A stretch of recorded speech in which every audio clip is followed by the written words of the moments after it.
Did I tell you all that I am working on a drinkware product? I had an idea post-breakup from a Dusty, from a narcissist. I was a puddle on the floor. I was just trying to survive. I was a broken-hearted girly. But I had just read The Artist's Way with a book group here that I met on TikTok. And so for some reason, I was inspired with this idea. I was at the pool with my girlfriends. We did this every spring where we would start laying out by the pool so we could get a summer tan. And our kids all played together. And so we would literally ignore them while they swam and had fun together. And we would drink White Claws and get tan. I know, listen, I was not at my best. Don't judge me. I was going through a divorce. I was doing what I had to do to survive, yada, yada, yada. I was also surviving a breakup at this time. And I was walking along the edge of the pool. I will never forget. And I was stirring my drink, an iced beverage in a Stanley cup probably. I was like trying to keep my drink cold and refreshing and crisp for this spring's tan session. And I had an idea for a drinkware product. It was completely out of necessity.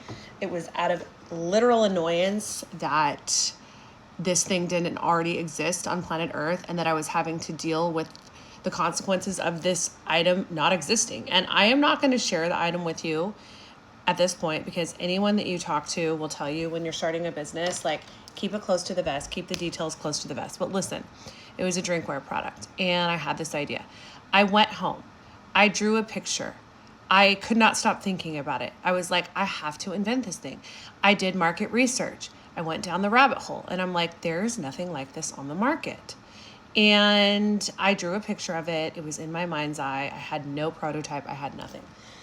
I looked into different companies they're like Shark Tank type companies where they will take your idea and then they'll help you create a prototype and then they'll help you market it and help you find investors and yada, yada, yada. These businesses are expensive. They are a lot of money. They want, in some cases, a percentage of your sales. They want ownership in your product. And at that point, I just did not have upwards of 10 grand to move forward and make a prototype. So I was at a loss. I'm like, what do I do? I really want to create this product. What do I do? Somebody told me, I can't remember who it was, but somebody along the way, it might have been one of the people I talked to that worked at one of these companies. He said to me, you need to get a patent or a provisional patent on your product. And at this point, I had talked to a few people out in the wild about my product, and I had told them too much information. I hadn't learned the cardinal rule that I'm now following with you in not sharing the details of my idea. And so I was worried because I'm like, I've already told people about it. Somebody could copy me. I was like feeling fearful. So one of these guys told me, get a provisional patent. Didn't know how to do that. Just get a provisional patent. Like, how does one go about doing that, you may ask? I had the same question. The only thing I knew about patents was one of my old college roommates, her husband was a patent attorney. I knew that. And so I reached out to her and we hadn't spoken in like 10 years. Okay. But I was on a definite motivated, like, hustle spell. And I'm like, listen, I've got to do the next thing. Okay. I don't know how I'm going to get this thing in production, but the next thing is to figure out a patent. Okay. So I called her up, texted her and said, hey, what's up, girly? How have you been last 10 years? Listen, I know your husband's a patent attorney. Can you put me in touch with him? I have an idea. She was so lovely. She was so great. Nothing about, yeah, girl, you haven't talked to me in 10 years and now you want something from me and now you're going to reach out. Nothing like that. She was so good. She started a 3-way thread immediately with her husband. It was like, please call her. She has this great idea. Put us back in touch because I knew him. I was in their wedding and they were lovely. I had a long conversation with him. He explained to me the procedure and told me it was going to be $5,000 to file a patent with him. For his law firm to work on filing a patent for me, it was going to be $5,000. So obviously I was like, well, that is a little much. I don't want to spend my money on that right now. It didn't feel right. It wasn't a full body yes, which I'm realizing through this process. It's like research, you'll get an idea, research it out, get all the information you need around it. But if it's not a full body yes, don't pull the trigger.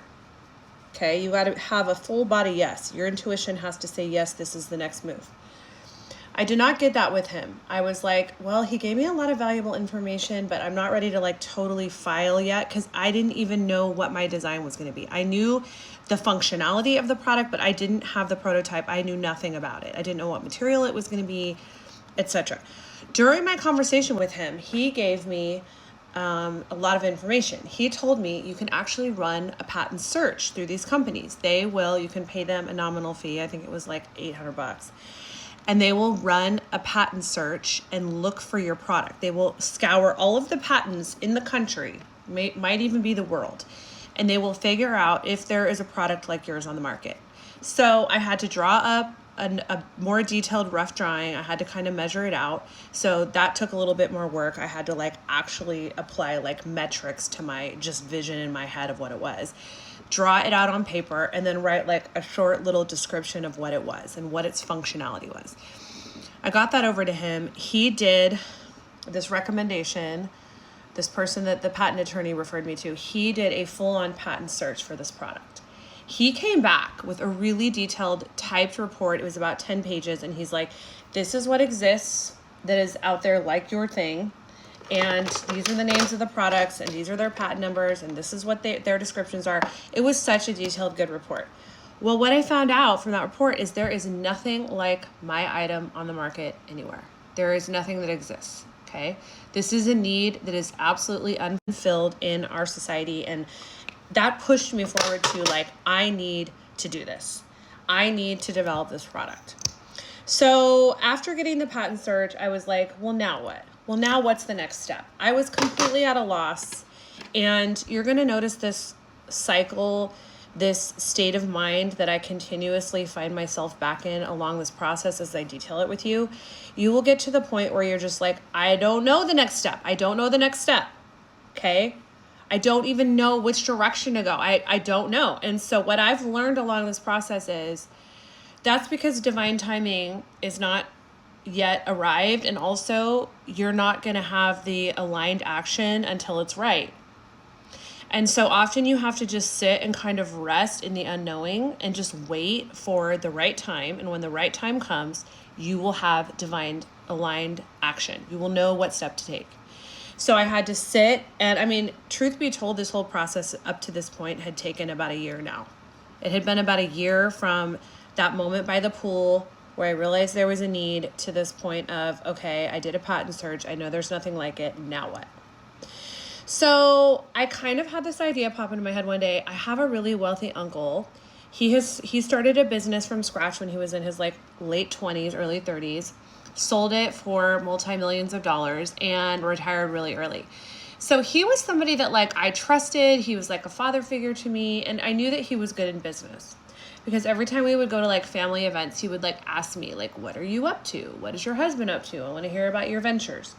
So I thought, next step is I'm going to call him and get a little bit of direction on this matter. I don't really know what to do at this point. I've never developed anything like this. So I called him up and we had a conversation for about an hour. He was so nice. And this is another thing you're going to realize along your journey. People want to help you. People are really, especially successful people that have made it and have like started something from scratch and it's been a success. They want to help people like you. They're inspired by people that have ideas.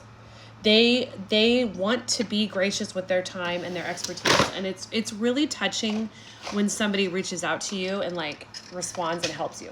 So he did. He spent a good hour on the phone with me. And one of the things he said, my main question was, look, I have this idea. And, you know, I'm not going to say he was like giving me this detailed like report of like, do this and do that. He was more just supporting my idea, but he was sitting back kind of going, let's see what you do with this idea. Because I'm assuming, and I'm sure all successful people have this, they go through people calling them all the time with business ideas because they know that this person is a good one to talk to. This person has had success.